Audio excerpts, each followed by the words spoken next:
I can speak about the sectors of economy I'm monitoring, so mostly on the energy field. Uh, the partnership with the EU institutions allowed us to increase a little bit the independence of the energy market regulator and to develop the energy packages that will allow our energy market to become more competitive. It is still a lot of work to be done, but at least during the last 2 years we got a new law on energy that allowed to build up the financial independence of the Energy Market Regulatory Agency. They will approve their budget. Previously it was the Parliament who had the leverage by approving their budget. And the second one, we have already a guideline on energy acquisitions, because Moldova imports more than 80% of their energy consumption. Until 2017, we didn't have any legislation at all. So the situation allowed the previous and the actual governments to put intermediaries in the import contractual scheme, allowing them to steal money from the consumers. So now on we have some procedures.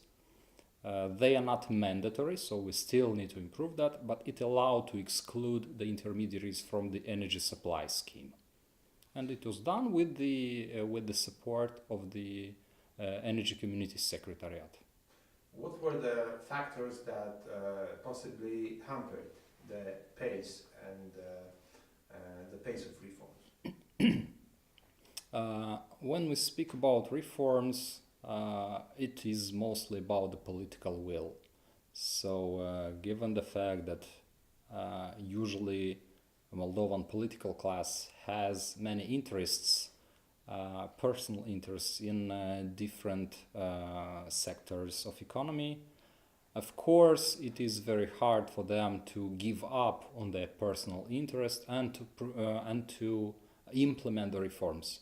Usually it comes that the Moldovan parliament approves a law, but the implementation lacks. And it is about conditionalities, it is about monitoring, especially from the independent experts within Moldova, to assure that the legislation is not just voted in the parliament, but it is implemented. And here we still have a lot of work to do.